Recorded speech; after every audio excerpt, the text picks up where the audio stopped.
while you're eating your delicious Japanese meal, one of the really important things is that you do not use your chopsticks to point with.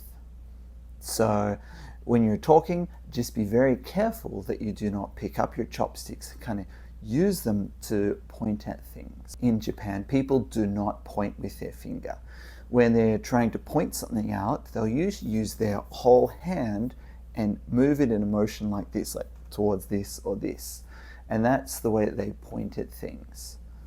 Not that this is necessarily a bad thing, but this tends to be more polite, it's nicer, and that's just what they do here in Japan.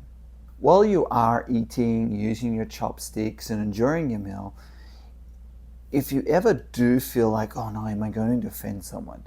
Don't worry too much. So all of these videos that I'm putting together to talk about the Japanese customs and culture, they're here as things to help you to better enjoy your time, but also not make mistakes and also not offend others. However, as someone who is not Japanese, who's in Japan, if you do something that isn't the normal customs or the normal culture, people actually won't be that offended.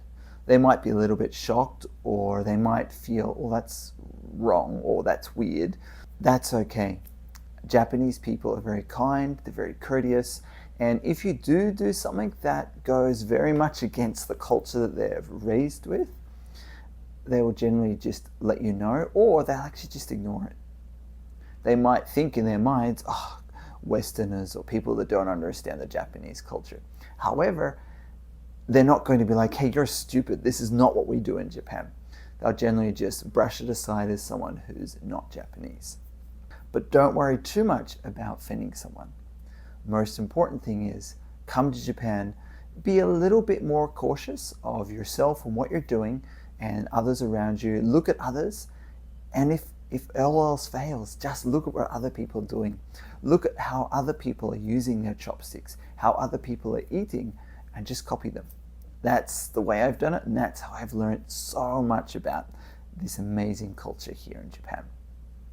As always, like, subscribe, and follow to keep learning more about the amazing Japanese culture.